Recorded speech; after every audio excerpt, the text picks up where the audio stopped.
അവൻ T V serial ഡയറക്ടറാണ് പോലും. നിങ്ങളുടെ കുടുംബത്തിലെ ഏറ്റവും വലിയ സുന്ദരി നിങ്ങളാണെന്നും ഈ നാട്ടിലെ ഏറ്റവും വലിയ കുടുംബം നിങ്ങളുടെ കുടുംബമാണെന്നും ഇവൾ ഇവിടുത്തെ വേലക്കാരിയാണെന്നും ചിന്നറാണി ഇവളൊരു കറി വെച്ചാ അതില് മസാല ചേർക്കേണ്ട ആവശ്യമില്ലെന്നും ഇവളുടെ കൈപ്പുണ്യം അതിന്റെ മുകളിലേക്ക് വീണ് കഴിഞ്ഞാൽ ഭയങ്കര ടേസ്റ്റ് ആണെന്നും 3 പേര് ചെയ്യുന്ന ജോലി ഒറ്റയ്ക്ക് ചെയ്യുന്നു. ആഴ്ചയിൽ ഒരിക്കലേ കുളിയുള്ളെന്നും നിങ്ങൾ സാധനങ്ങളെല്ലാം വാങ്ങുന്നത് ആ മോർ സൂപ്പർ മാർക്കറ്റിൽ നിന്നാണെന്നും നിങ്ങൾ കഴിക്കുന്നത് പൊന്നിയരി ആണെന്നും ഞങ്ങൾ നിങ്ങളെ പോലെ എപ്പോഴും ചോറ് കഴിക്കില്ല, ഇടയ്ക്ക് ചപ്പാത്തി കഴിക്കുള്ളൂന്നും വീമ്പ് ഇളക്കിയില്ലേ. ഒരാളെ ഒറ്റയ്ക്ക് ഇരുത്തി ഇങ്ങനെ തള്ളുന്നത് ദൈവം പോലും പൊറുക്കില്ല എന്ന് നിങ്ങൾ വിചാരിച്ചോ? നിങ്ങളുടെ മകൻ പ്രേമിച്ചൊരു പെണ്ണിനെ കല്യാണം കഴിച്ചപ്പോ അവിടെ ചെന്ന് അമ്മായിമ്മ പോലും കാണിച്ച് അവളുടെ അടിയും കൊണ്ട് ഇവിടെ വന്ന് നിൽക്കുകയാണെന്നുള്ള കാര്യം എനിക്ക് നന്നായിട്ട് അറിയാം. ഞാൻ അമേരിക്കയിൽ വന്നെന്ന് വെച്ച് എന്നെ ഇങ്ങനെ ക്രൂശിക്കല്ലേ.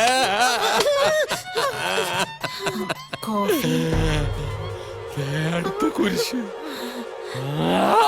അവളുടെ അമ്മായിമ്മയുടെ